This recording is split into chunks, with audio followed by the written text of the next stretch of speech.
Okay, we can wait 2, 3 minutes just to have a few people join and then we'll begin.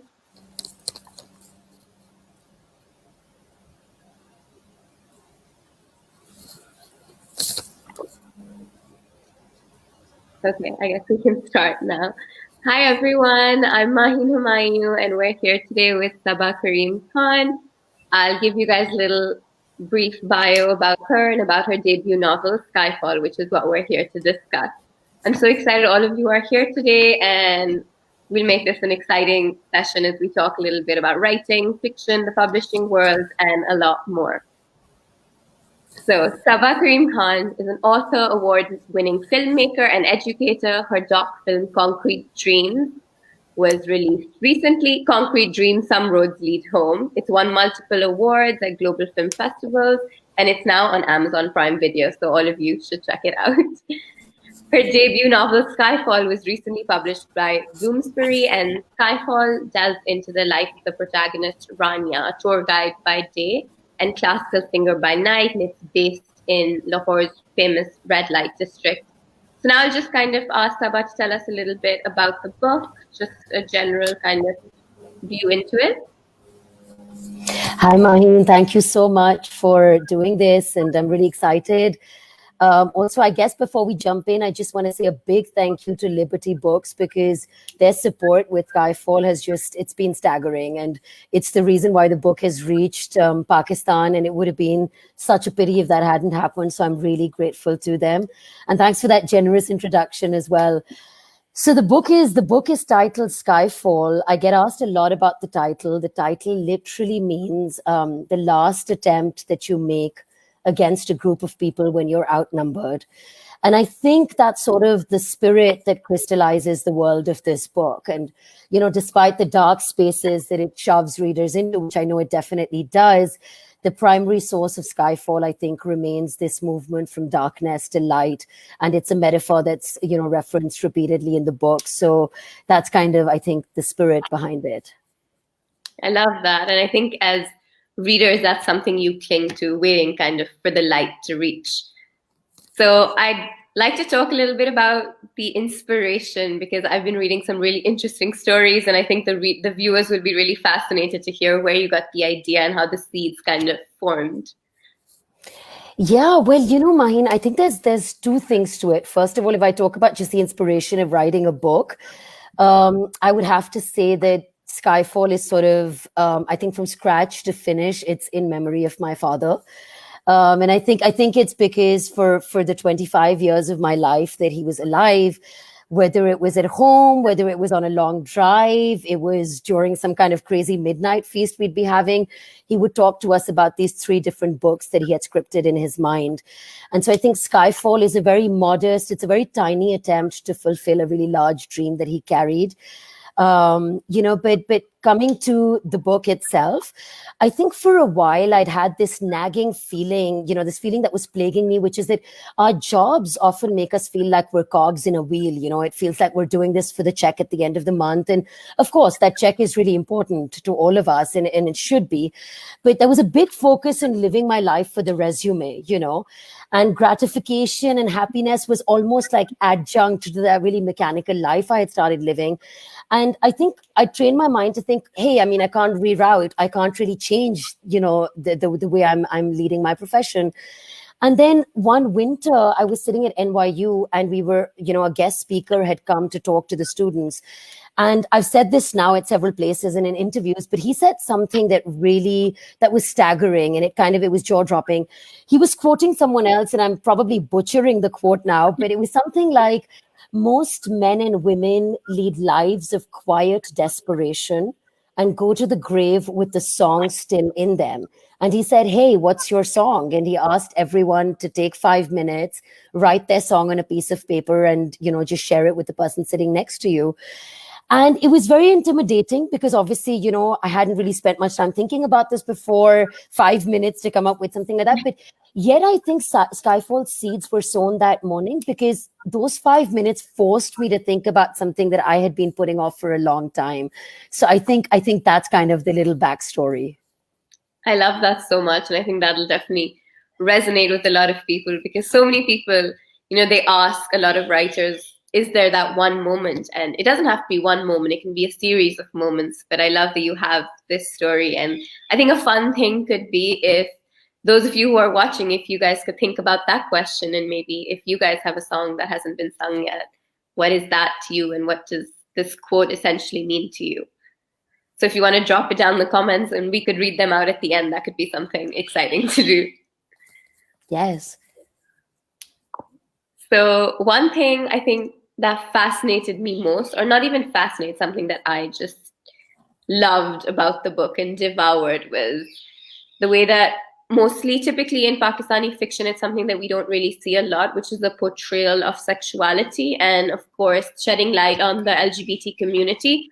So without giving a lot of spoilers, I wanted to kind of segue into the idea of using these taboo topics in your book, and how that came together, and the reactions to it as well, because we know generally as society the stigmas that surround it, especially when it comes to fiction, because freedom of speech is something that we struggle with in fiction and outside of fiction. So yeah. Yeah, I mean, I think so much of what you've said is right at the heart of Skyfall, right? And when I think about it now, obviously, when you're in the midst of it, maybe you're not as conscious, or you don't give it so much thought, at least not so mindfully. But I have to say, I guess because it's fiction, and because I also write nonfiction, I kind of, I'm kind of now steering with the difference. I think with Skyfall, I didn't set out holding kind of like a placard to champion the feminist movement, nor did I want Skyfall to offer window dressing diversity to South Asian women. I've seen that happen, and I think I struggle with it a little bit, when I'm consuming that kind of material. I think what's personal to me is that when I think about exploring the lives of women, their sexuality, their desires, that can be loud, but that can also be quietly fierce and equally powerful. And I think in Skyfall, we see both those shapes taking form, loud and kind of quietly fierce. And I guess as a woman of color, having grown up in Karachi, I find my storytelling now is really intimately bound with the daily battles that I grew up wrangled in, and that was shoved to the back of my mind for so long. And somehow it seems hard to disentangle that now, whether I'm writing fiction or nonfiction. And that's why I think it's front and center in Skyfall. The other thing is that I think I've also struggled, as far as Pakistani women go, talk of sexuality goes, I think I've struggled with how much we've relied on Western representation. I've done that myself, and during my time at LUMS, during the time I studied anthropology at Oxford, now at NYU, and mostly I've just complained about it without taking charge, And so I think I see Skyfall as an attempt to reclaim some of those Pakistani women's voices and do it in a vocabulary that feels more of our own, which doesn't feel like I've suddenly helicoptered this in from the West and done a Control-C, Control-V, to it. And also that doesn't feel like tokenism, right? Because we see enough of those tokenistic attempts to save the brown woman that happens. So yes, I think Skyfall definitely deals with female sexuality and desire. Female desire is a conversation I've been having so much, even post the book, especially with my sister. She's talked to me a lot about it. And I think the way I see it, Maheen, is that a woman with desires in a country like Pakistan is a troublemaker. Having desires erodes the grain of being a good woman, a good girl, a good other. You're supposed to be seen as a sealed pack, whatever that means. And yet we know all too well that living a desire agnostic life is anti-human. Like it's not possible. So I think with Skyfall, I simply wanted to spark a conversation, no matter how messy, no matter how uncomfortable that makes people. And of course, I was well aware of that. Just about a conversation around how much we've normalized violence, how much we've normalized, there's videos of women being grabbed at a bank, and somehow there's a flurry of comments beneath it blaming her, saying, no, but she never reacted to it. And so that's somehow consent. A woman gets raped and we say, oh, why was she out at that hour? So I think those are issues that really make me seethe as does so much of the conversation around LGBTQ. And so I knew that obviously this is not going to settle comfortably with any and everyone, but then you don't write to please everyone, I suppose. And I felt like, I can't create these sanitized, neat, good women categories. And so the women in Skyfall are messy, they're contradictory, they're really untidy characters. I think they move between being vulnerable to being fearless, being conformists, being deviants, and yet I think they're embracing that chaos. And I didn't want to be reductive. So I guess the long and short of it is, I decided, what the heck? I'm going to just rip open these boxes that we love to stuff Pakistani women in. And I'm going to allow my readers to view the miracles that can happen when you unchain Pakistani women. So I think that's how I see it.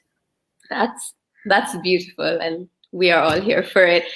I think that's something that's the most interesting part when you're reading fiction, and everything just connects and weaves together in such a perfect way, and nothing is seemingly out of the box because it's so ordinary and normal, and yet in society these things are instantly tagged as other. And that's why I think I love reading the book so much, because that journey of all the different characters, and especially the women characters, just makes you realize that we need more fiction, and we need more, not just fiction, we know art that normalizes behavior like this. I think there was a line in the book that really resonates with me, the idea when Rania, protagonist, is talking about singing, and she's talking about what people say about singing women, and how she takes charge of that through her voice. And it's just this beautiful and perfect metaphor for women using their voices. I thought that was so lovely. And that kind of perfectly drives into my next question for you. I just wanted to talk a little bit about the development of your characters. I think all of them have this beautiful character development that is very clear, be it through their different locations, their interactions, relationships. But I wanted to talk about building that development, so more about your writing journey and writing, like picking these characters up, putting them into different boxes. How did you kind of manage that? Yeah, well, thank you for those really kind words. Thank you, Maheen. That's very reassuring. Um, I think in terms of the characters, when I think about it now, sort of retrospectively, I think when the decision to write Skyfall took root, I think the thing that was most visceral and most vivid in my mind were Usher and Rania's voices. And I had this sense of, I wasn't sure what they look like or how they move, but I was sure of what their voices sound like. And I think that was pivotal for me. And one of my early author reviews, one of the blurbs put it, I think, very beautifully. And Miguel said something like, that voice grabs us like an aria sung from a dark street corner. And when I read that blurb, I was like, yeah, gosh, like I think that's exactly the image that, I had in my mind throughout, which is Usher and Rania in a gully in the red light district of Lahore, literally singing this ballad of rebellion and resistance. So I think, but in terms of specific, kind of coming to Rania's character and Asha's character, I think with the female protagonist, I wanted to tell a complex and kind of coming of age story of a girl hailing from these choked slums of Hiramandi, who, like you said, is a tour guide by day and she's a classical singer by night. Yet, I think what happens a lot, Maheen, especially with fiction coming from the subcontinent, is that we try and dumb down these characters to play to the West and say, oh, well, if Rania is from Hiramandi, then of course she can't be intuitive and she can't be intelligent and she's got to be all things jahil and kind of dumb. And so I think with her character, I wanted to show that, there's just no way of being reductive and boxing her into this neat, straight jacketed category. But I think what I want to talk to you about more, which doesn't get maybe asked as much, is the male character. And the reason why I say that is that the character of Asher, who is the Indian filmmaker, he's the visible but indispensable gravity that I think catalyzes the whole journey. And the reason why I'm really keen to talk about him is that I think that character, it underscores a really important thread in the book, which is of love jihad. I mean, it's 2020, and one would imagine that a conspiracy theory like love jihad sounds so primitive. And yet we're in a world where the crackdown on Hindu-Muslim marriages in India is reaching this astronomically dangerous point. what we've seen happen in the aftermath of the Tanishq ad with, the scene from The Suitable Boy. And I don't think these are standalone instances of intimidation or violence. I see them as emblematic of an issue that has always existed, but that kind of remained buried under the garb of, political correctness. And suddenly it's been normalized to the extent that it's out on our streets and squares, and it's okay to have someone sing the national anthem at gunpoint on a road. And that's suddenly normal. So I think Asher's character, the Indian filmmaker's character, really takes aim at this India-Pakistan context. And I think for me, that stems from a really personal mood board, as I'm sure it does for you and for so many other people who've grown up on either side of the border. Because I suppose I grew up in Karachi, and the threat of a border breakout, like it was a tinderbox waiting to explode. I remember my brother and I used to have this funny little game with the cushion in our houses. We used to have these trenches and pretend India's attacking. And now I think about that, and I'm like, if my daughters were doing that, that would make me so nervous. Suddenly, that's okay to be a children's game. So I guess the point that I'm trying to make is that the characters in the book are they're trying to take us to a world where coexistence is the currency.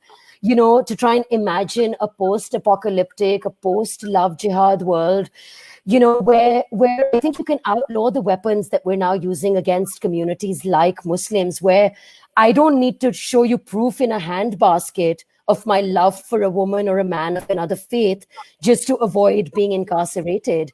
So I think especially in the recent past, having watched this India-Pakistan equation really deteriorate, kind of friendships even decline into, I don't know, just indiscriminate animosity. Like, I think it fueled a lot of soul searching. It forced me to ask that 7 years on, not only is it that we haven't left each other's throats, we're actually sliding downwards, and we're sliding with menacing volition. Why is that happening? And is there a way to imagine a better way of living? I think that's what the characters in the book are kind of compelling us to think about. Definitely. And I think they do kind of lead that conversation. And generally, I think it's up to the media and writers of fiction and nonfiction both to kind of draw this narrative and perceive it in different complex perspectives. And I think that's one thing that you're doing. And another thing that kind of just resonated with me while reading was the fact that he is this Indian filmmaker and he captures all these tiny, beautiful moments that are so quintessentially Lahore.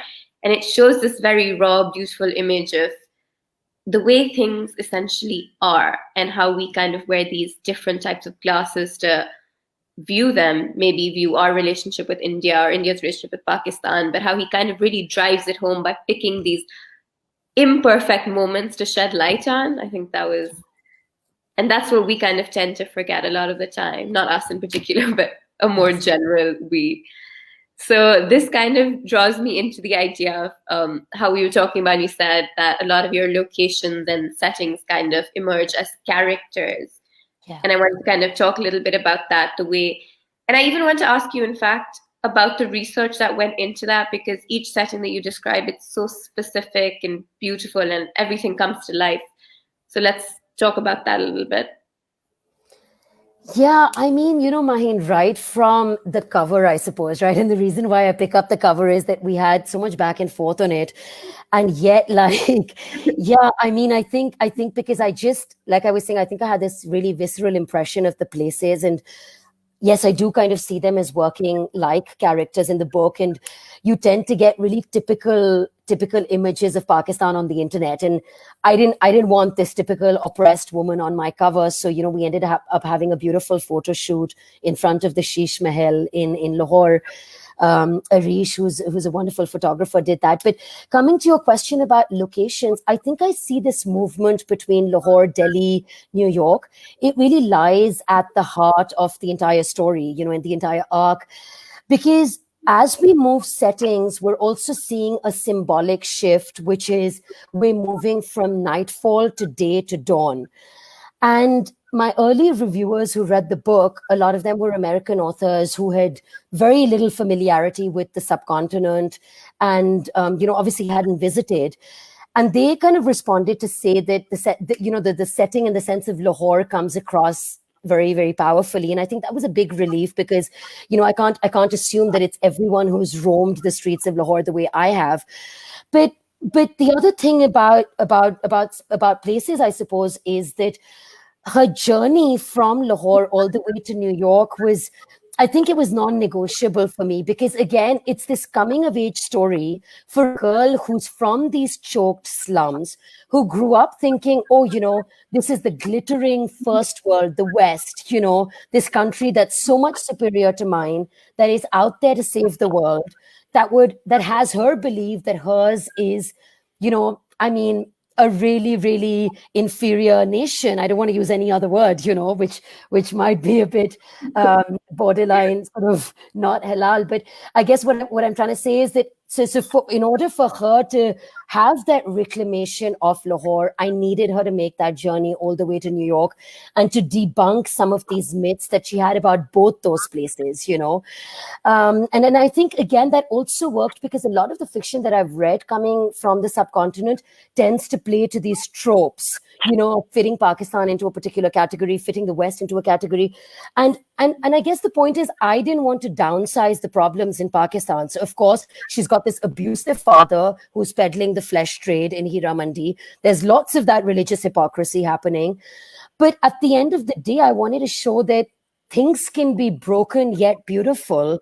And there are times you just have to embrace that imperfection, embrace that vulnerability. And isn't that just how all real places are? So I think that's kind of the importance of place. And I guess with describing Asher's character to you earlier, I spoke to you about why Delhi becomes so salient as well. I definitely agree. I think that generally things like the dirty cobblestones, the rooftops, all of it. As someone who, I've only been to Lahore a few times and haven't seen this side of Lahore, so that was very fascinating and kind of, it just threw you into the mess of it. And I think that mess in itself was beautiful. It was something you wanted more of. And I love that the fact that you said that Rania needed that release. Every character, I think, or as readers generally, I think we're rooting for the characters to reach that crescendo. And when she does, and it's not everything you think it is, that in itself, I guess, is beautiful. So my next question generally is a little about your writing process and journey, the way you transitioned into writing, and a little bit about your publishing journey. I think that's something all writers are interested in, the task of it. Yeah. No, absolutely. I think the latter part, I'm just like, I wish I heard more of, people's publishing journey before I started writing, because I think that's probably the most daunting part. But just, I think the part on writing. So, Maheen, I wrote my first novella under the supervision of a really kind and generous professor of mine at LUMS, Dr. Ali Khan, who's just, he's just unbelievable when it comes to paying it forward. But so he supervised that. And I think that was the first time I reckoned with what I thought was the serious prospect of writing fiction. I look back at that today and I can't open it. It's so cringeworthy. But, but I suppose, the last few years I've been focusing a lot on nonfiction pieces. I've written for The Guardian and The Independent and Dawn, etc. And that's happened kind of alongside this inception of Skyfall's writing. And I think in terms of writing, one thing that writing fiction made me realize, and does so even more post its release, is that especially at a time, I think, when we're in the grips of this attention economy, where suddenly everything is breaking news, and there's this almost like this currency of fear that we're operating in, where there's always the threat of a bomb, a disease, climate change, whatever that might be. And I think the form of the novel and creative writing allowed me to really break through some of that clutter and yet deliver a lot of truth about these pressing, urgent issues, be that love jihad, be that women, be that the immigration apocalypse. But I think the form of creative writing allowed me to do it in a way that is not preachy, in a way where I'm hoping I'm not talking at readers, I'm not peddling an agenda. I think there's a beauty in which you can weave these things within fiction without being too didactic about it. And I remember Mohsin Hamid said this to me once, and it really rings true. he said something like, the novel feels even more important today at a time like this. And I think that that really resonates with me. And so that's kind of been my journey with writing. Of course, there are days I had like 10 words, and there were days like I had, it was much more lush, but a lot of it is embracing that. And as far as publishing goes, so I guess I should say that I find conversations where people are trying to portray their journey and themselves as pitch perfect. I find them really insufferable. And so I think when I write and when I talk, I'm really conscious of the fact that I want to be open about my imperfections. And today you see Skyfall on a bookshelf and you're like, oh wow, how glorious, she's a published author. But I just kind of want to rip that back a little bit, peel back and say, that's just not how it started, and that's not what the journey looks like. In short, Maheen, I think I started out clueless. I mean, there's just no other way to say it. And that's because I didn't have access to an inner circle in publishing. I definitely didn't have a conventional degree in creative writing. I guess all I had was like a really, I don't know, just like a raging hunger to unearth this song. And that's why the headmaster's quote was so important. Now, as compelling a tagline as that sounds like, it's just not enough. It's not enough to have that fire and that hunger. Of Because course. I guess because writing a novel, I realized, is different from a speedy op-ed or a quick piece of flash fiction. And it's just, I guess it requires a very different level of blood, sweat, and tears. And if I go back to 2017 when I started, my younger daughter was 2.5 weeks old, and the older one was a year old. And I was very reluctant. And I was reluctant because I was like, I can do 3 chapters, but if somebody asked me to do 300 pages and I don't know if I'm going to get a contract for publishing, let's be honest, your eye is always on that prize and you think it's just that. I just want to see the book on a bookshelf. So I was like, I wish someone would just take a shot on me, give me a contract, and I'm going to write you a bestseller, I promise, but just take a shot on me. And also, I guess part of that anxiety stemmed from the fact that I'd researched it and I realized that the probability of first time fiction publishing, you're always told it's dangerously low, so you feel like I'm going to put in all this time. Yet, I think my journey with writing and publishing taught me a really, really important lesson. And I think I'm going to hopefully carry that into any other endeavor in the future. It's that, the germination and the culmination of an idea are always the most exciting stages. The day I heard the headmaster's words and I was like, oh gosh, I want to write this book. I want to like unleash this song. Of course, it was exciting. Today, when I'm talking to you, when I'm promoting the book, I'm seeing it at Liberty. Of course, it's rewarding. But I think the realization I had was that the middle part where you have to, clock in those hours. I remember sitting at NYU's library, kind of painstakingly chugging away at it, not knowing if I'd get a publisher, being in like, Sydney, Dubai, Karachi, Lahore, wherever on holiday, wanting to just chill, but saying, gosh, no, I need to get back to writing. I think that's what made me realize that that middle process is just non-negotiable. And I think it's what differentiates a book that reaches the bookshelf from one that maybe doesn't get realized. And, I'm a working mother, and writing the book, those things, they didn't come easy. The process has not been straightforward. But in terms of literal publishing, I sent a pitch to my agent with 3 sample chapters, and he replied within 10 minutes and said, send me the manuscript. And subsequently then the Bloomsbury offer came through. And I think what really pleasantly surprised me was that a publishing house like Bloomsbury was willing to take a shot on someone who's a debutante, but also someone who doesn't have a massive social media following. I've realized it's a lot easier to publish your work if you've got a ton of followers. But I think when Bloomsbury and my agent took that shot on me, I realized maybe the story still does matter. Maybe your voice does matter. And maybe you can invest some of those energies on writing as opposed to trying to round up followers. So I think that's been my journey.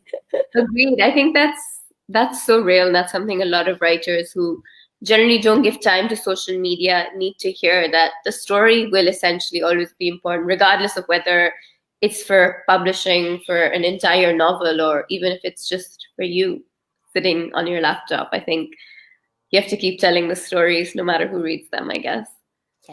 Yes, absolutely.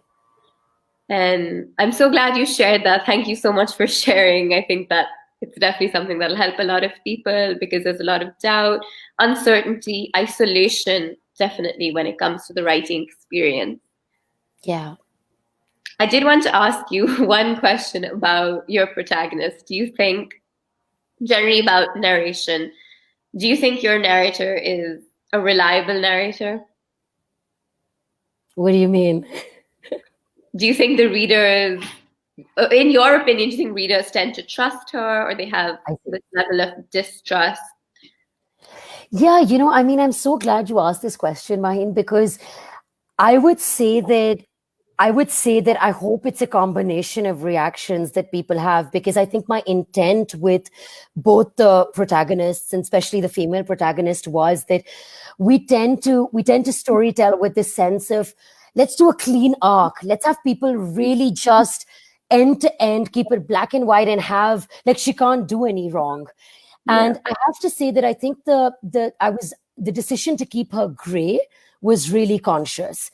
And the fact that, again, I don't want to tell readers how to interpret this or think about it, but I think real people don't operate like that. Real people are imperfect. Real people succumb to temptations of all kinds. And I also didn't want people necessarily rooting for one person or another from start to finish. It's great if you get there in the end or at some point, and it's also okay if you don't. But I think it's also very exciting to just mess around a little bit with the reader and say, hey, like, I mean, you might be thinking I'm giving you something at one point, but it could turn the bend very quickly. So I love the question, and I also hope that we get a range of reactions when people read it. And I've already had like a few people who finished it say to me that, oh gosh, at that point we really thought this was going to happen, and that's not how it maybe turned out. And so I think that's the beauty of fiction, right? Like, I'm not shoving an interpretation or a sense of loyalty for anyone down your throat. So it's totally up to the reader to trust or not trust. And I also feel, again, like, reading fiction is almost like it's a co-creation with the reader. So when I consume material, I'm so immersed, I'm almost feeling like I'm part of that story, and it goes back to the days you think about people sitting around a campfire and storytelling, and everyone's a part of that huddle. So I mean, I think I would welcome all kinds of reactions, especially to Rania.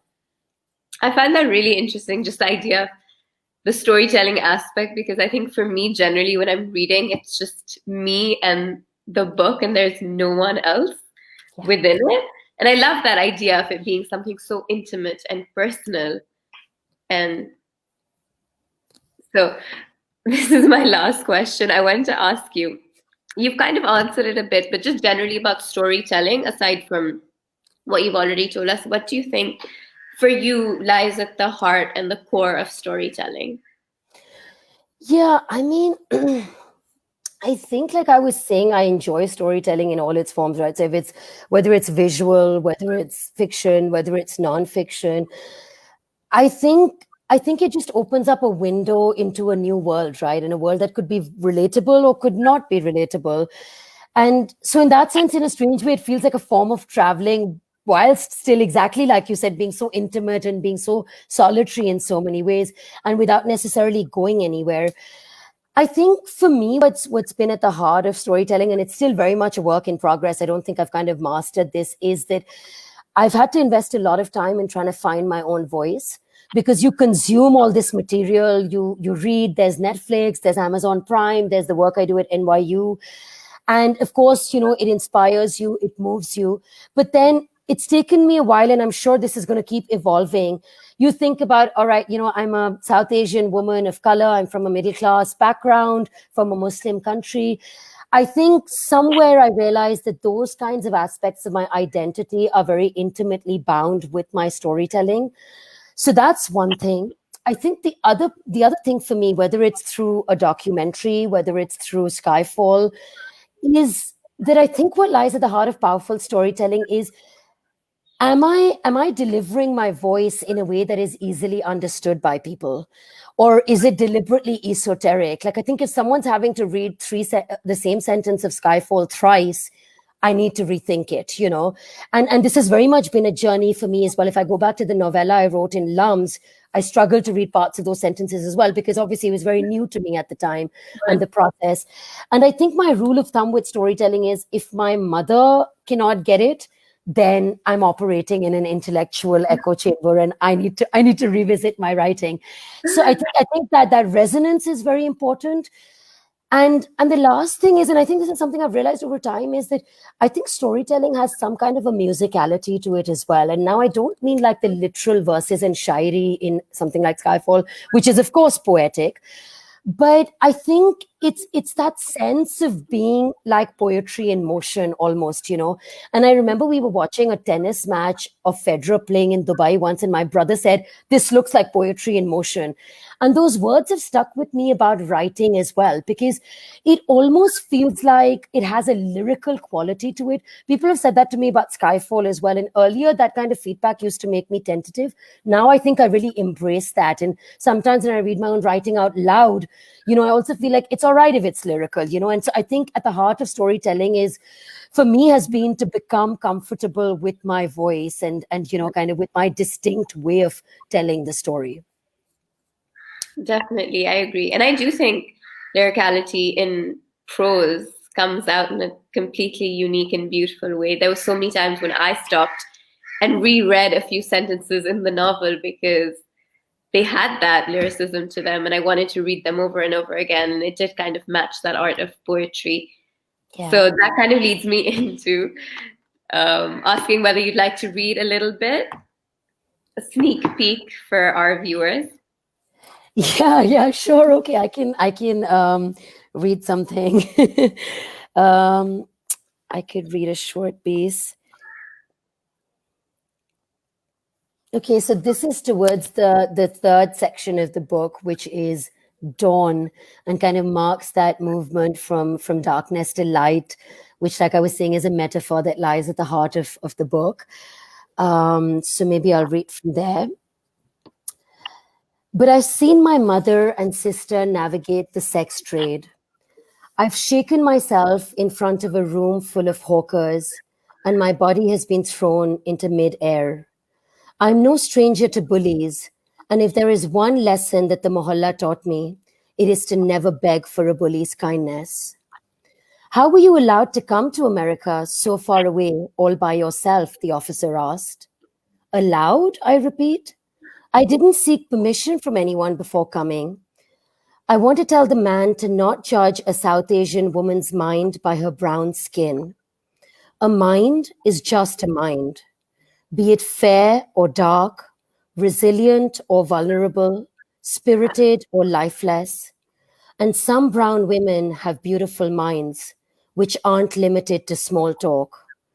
These brown women talk of how the world is bruised and bleeding, about failures, about dreams and what keeps them up at night, of the possibilities of outstripping reality, and of miracles to heal civilizations. They speak who write and fight every day. I want to say something about how feminism too is versatile and kaleidoscopic, and that bra-burning slogans with tongue-in-cheek placards hoisted by white women is only one of its manifestations. That was so lovely. I loved every bit of it. Thank you. Thank you. So my final question is, I want to ask you, what's next?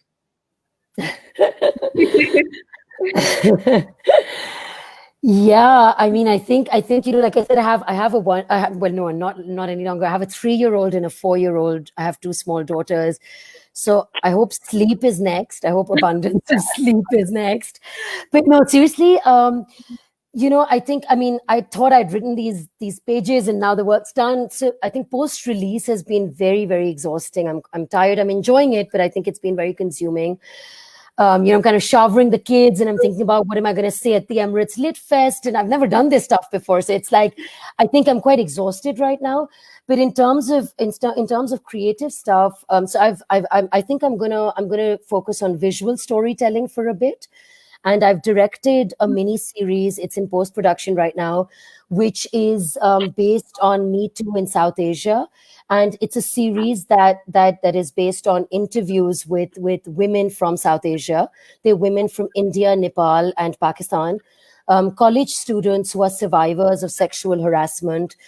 And it's obviously been a very difficult series to direct because there are girls in that who've said to me that we've not even told our mothers these stories, and it's taken everything within us to come and talk, but they're glad for that space. I guess, Maheen, the reason why I'm really invested in this visual storytelling project is that we often tend to take something that starts in the West and then just like copy paste it into our environment without thinking about the local dynamics. And I'm hoping that a series like this allows us to do this in a less cookie cutter kind of way. I hope in some ways it's the starting point for the woman who works in my mother's home. I want her to have the tools to eventually be able to talk about Me Too, right? I don't just want to sit in an air-conditioned drawing room and have this conversation because it sounds really fashionable. So I guess to me, a series like this is nothing less than revolutionary. I think it's quietly fierce. I'm hoping it can mark the first step to interrupting sexual violence without necessarily alienating men. So I think that's what's next. It's going to release later this year. Still some work to do on that, but it's been a mixture of being difficult, overwhelming, but very, very satisfying as well. So that's on the cards. Wow, congratulations. I think that's something we as society definitely need. And I hope it reaches people in the right way. Now I thought we can, last 5 minutes, we can take a few questions from the viewers as well. Sure. So we can kind of go through the comments.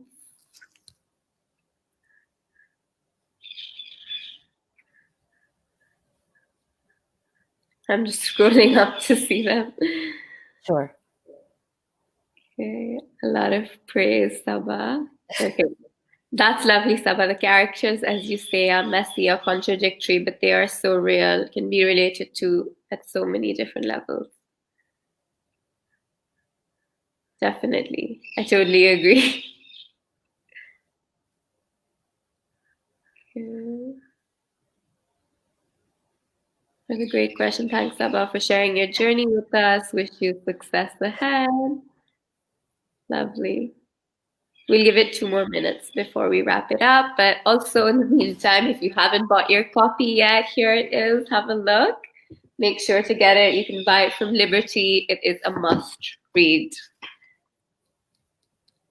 Saba, is there anything else you want to add? All the best for your future. I think that's pretty much it. But I've really enjoyed this conversation, Maheen. Thank you for just it's been really generative, and it's also great for me because I think you don't think about so many of these things as you're writing, and it's just been a really beautiful opportunity to talk to you and think back to that process now in a slightly calmer way. Any advice for young writers? That's my niece. Hi, Alina. Thanks for that question. I don't know. I'm mostly just busy consuming advice quite greedily. I think it's what I said to Maheen earlier, which is to say that, if I'm to bear out my heart and be open about vulnerability, it is to say that I've second guessed this process so much. I've had so many nights of in the lead up to Skyfall of just waking up at 3 a.m. and thinking, I've said this to my sister a lot. I'm like, why did I start this? Why did I ever bring this upon myself?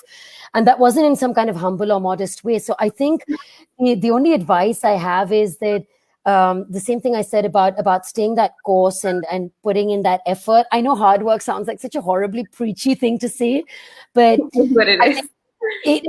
it's non-negotiable. And I think I had a time where I wanted to write because it was like, oh, I want to be a published author and that's it. But I think your motivation has to be beyond just seeing your book on a bookshelf, which is great, but it has to be the unearthing of that song. So that middle part of really putting pen to paper, 6 words or 60 pages, I think that's non-negotiable. Definitely. And thank you so much for sharing your words and for this book and for this opportunity. And we Thank hope you you so all much. had a lovely time as well. Bye, everyone. Thank you, Maheen. Thank you, everyone, for watching. Thank you. Thank you. Bye. Bye.